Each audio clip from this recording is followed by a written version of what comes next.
65 Sports, what a day. We have at times not joked about this, but mentioned just wait a little bit and something big in college football is going to happen because of the constant churning of realignment, the constant deal when it comes to the portal, NIL, recruiting, coaching changes.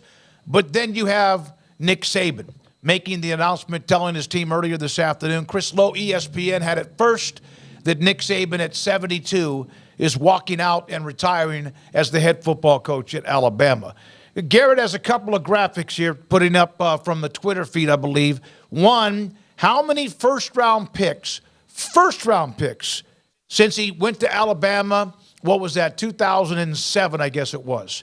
44 first-round picks, more first-round picks in his time at Alabama in Tuscaloosa than how many losses he suffered.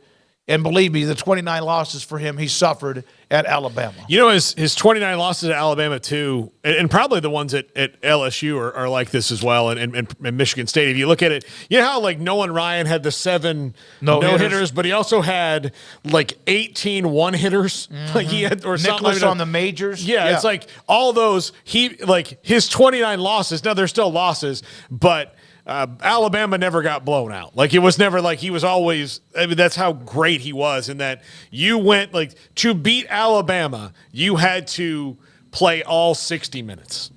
You were never – like – and I'm sure there's somebody like, oh, well, one time we were up by this much and we put in our backup quarterback. Your backup quarterback was only coming in against Alabama when Nick Saban's defense knocked him out of the game. I mean, like, that's how dominant they were in that – at no point did you ever think you were going to coast in a game against them or have that opportunity to. Even in years where they weren't as good as they were the previous year, they were still great. I mean, they were so loaded and so dominant. And, you know, the way that he was able to keep that going, especially, you know, look, lately, obviously, you know, Georgia came along and Kirby Smart's younger and stronger, I guess, and maybe took their crown a little bit. But guess what? When he had the opportunity to beat Kirby Smart this year, what did he do? He did it. You know, and there's that thing again about no one wins 3 in a row, and you would think that was the setup there, and Saban and Alabama ended that dream as well.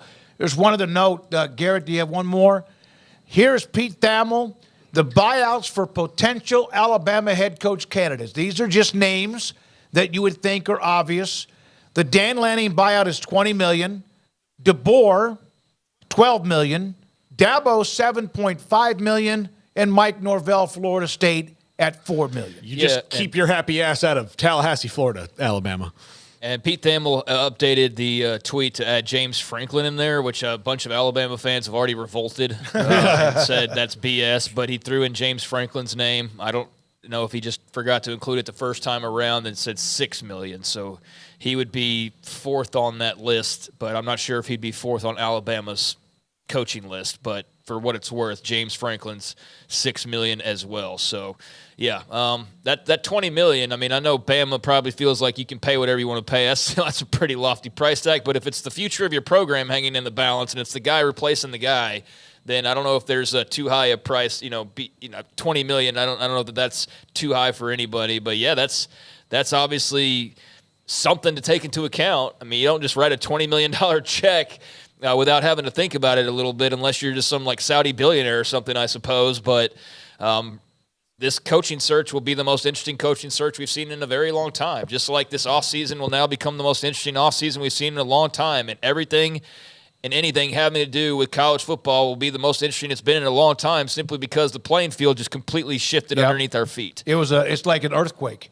It's an absolute earthquake. Mr. Guy in the chat room, Saban retiring will leave a void, but a lot, as you just said, is changing next season, so this fits with the 12-team playoff, and who knows with what happens with Florida State, the ACC, and also much more. There's a name that has been dropped that makes some people want to go take a shower in Urban Meyer, who's now been out of college football for a while and doing his thing at Fox, and he seems to sometimes, Paul, reappear. Now, whether or not that's anything Alabama will do or not, whether that's even on the table or not, I would think Urban Meyer would be interested in any places like that, but he does seem to be the Undertaker and come out of his casket. Well, he's going to come for big jobs. I mean, he never when he went to Florida was his first big job after Bowling Green, but Florida had won before. So he's been very strategic and smart about that. And then when he left Florida because of his health problems, and then went to Ohio State, he went to a place that had won before. And so I remember when Jimbo got fired at A&M, that's like, oh, Urban Meyer, this is no, A&M, unless he's really nostalgic for 1939, A&M hasn't won before. So if you're going to talk about a job like Michigan State and Urban Meyer, no, Michigan State's not won before. But if you're talking about a job that he would maybe kick the tires on, I would think it would be Alabama.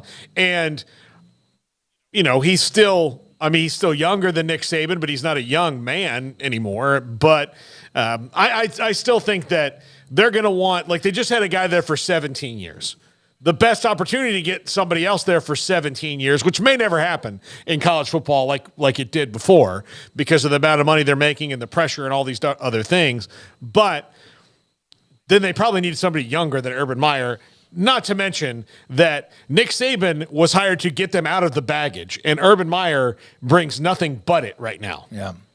Yeah, I mean, that's a name you at least throw out there and think about. He's over 15 years younger than Nick Saban. I mean, he's going to turn 60 here soon, but, I mean, that's nothing compared to Saban, I mean, approaching 80 basically at this point. But, yeah, I mean, there's the baggage question. There's the desire. There's would Alabama be interested? I mean, that's the thing that'll be so fun is to see who are they interested in, who do they go after. I mean, there's some obvious candidates, but is there something we're not thinking of?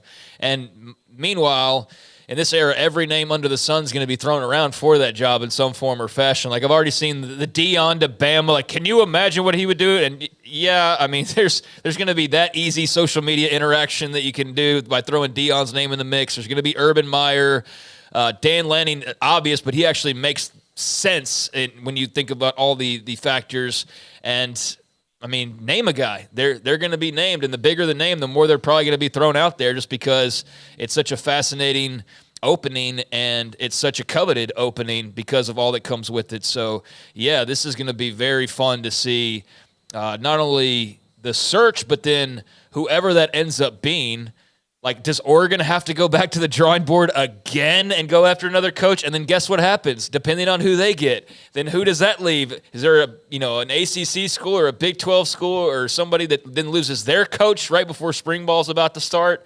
It's just crazy that the fallout that could come from this. But in general, even if they had already handpicked his predecessor and it was the OC or something, you just did one of those natural ascensions, this just on the surface of him leaving the game is interesting enough, but then you take into account all of the other ramifications, and it just makes it the biggest story that we've seen in quite some time in college sports, and one of the biggest stories just in American sports, period.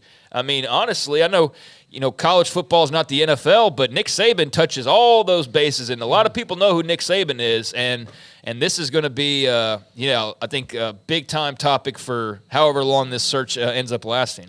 Yeah, I wonder how it's so many levels, and I do think he will end up in some fashion as a college football analyst. I think he should. I think he's good at it. On like a set, like on game day. Can you imagine the push and shove, the competition between, if that's the case, ESPN and Fox for Nick Saban on their set?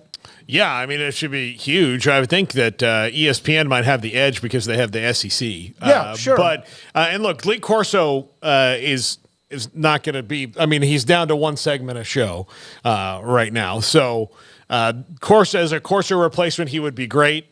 He'd be really, really, really good as in that studio analyst role. I actually think he'd probably even be good in-game commentating. I mean, if he would, I don't think he wants to do that and hop, and go to.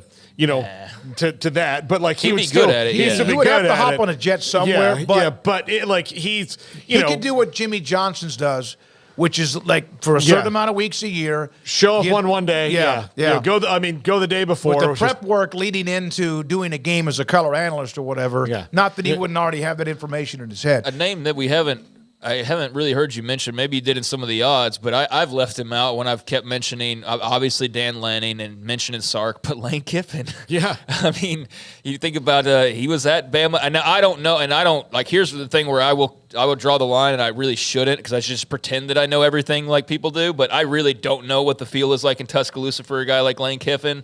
But I'm just saying that's a name that you, at least if you're throwing names out there, it would be stupid not to. He and Saban, like, they still get along. I mean, so it wasn't like it was. He's kind of like that your younger brother or cousin that annoys you. Oh, he's but he's damn dude. He's doing a hell of a job. He's fun Uncle Lane. Yeah. You know, like that's what he is. You know, so like at this point in his life, he is what he is. You know, you're either gonna like him, you're not gonna like him. But look, the guy's winning at Ole Miss right now, and he's putting together maybe the best team that they've ever had, at least on paper, on the surface. And you know that would be something else if all of a sudden Lane went there and Ole Miss is now searching for a coach. But yeah, that would be a bunch of wild different things scenarios that could happen, because this is going to set off a domino for at least 3 schools, right? More than likely, unless there's like some.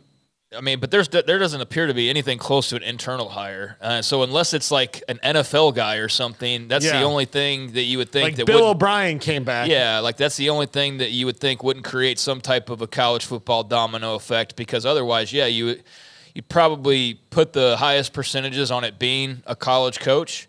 So therefore, it would be a pretty high-ranking college coach at a pretty prestigious program. So that's going to leave that prestigious program, and then who they go get. And, yeah, so outside of, them making an outside hire, yeah, this is going to have a domino effect in the coaching. And what was a otherwise very quiet coaching carousel for the most part. Yeah, it was. It was nothing compared to the last couple of years prior, where you had what felt like a handful of major jobs every year opening up.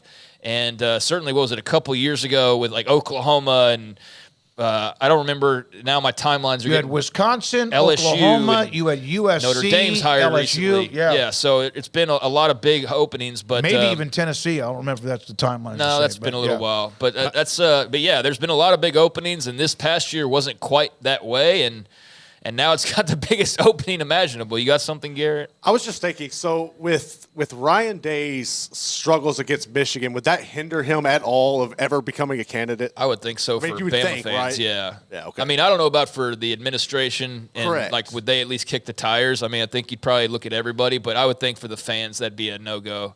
Can't beat Michigan. That'd be a tough sell. Georgia, you know who's happy today? Hugh Freeze and Auburn. Oh, yeah. Not that they didn't compete with Alabama. Milroy had to throw 4th and 30 or whatever it was to even win that game. But Auburn has always been right there. I mean, with Malzahn, with who am I missing? Chizik, and obviously with Freeze in his first year. The Auburn Tigers and Opelika, Alabama, they're all probably not licking their chops, but they're probably that's one thing out of their way. No matter who their head coach will be. If Nick Saban is gone, to stop giving them headaches individually, but their little brother system's complex never going to go away. Everybody's fan base, if you had to play LSU fans. Everybody in America has little brother syndrome when it comes to Alabama. Auburn just has it the most because they're the biggest rival and the closest proximity.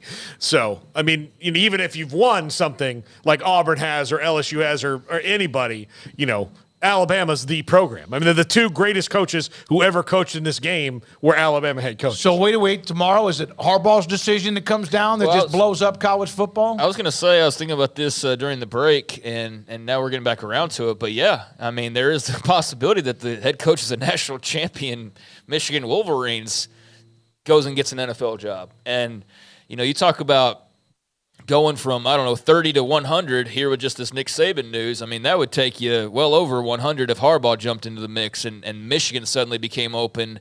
And with a second national signing day a month away, with now Alabama's players free to roam, basically, and then you were to throw Michigan into that mix as well. I know they haven't necessarily recruited all of the industry stars like to the same level, but they've still done very well for themselves, and they've won the national title. And so you suddenly take those 2 programs about as big as it possibly can get in every category imaginable, And that would. I mean, Saban alone in Alabama, that's enough, I think, to get us through these next few weeks. But there is that possibility that Jim Harbaugh could be next. Yeah, and so, man alive, if that were to happen, then we're really in for a treat. I think we already got blessed today, but if Harbaugh were to then make the move, I think that would be another blessing for college football folks. Two of the biggest programs, with all due respect to 5 or 7 others in college football history, with Michigan, and then also Alabama. Less than that. Here's another. Kyle Visser, this has been in the works for a few days. Do you think there's already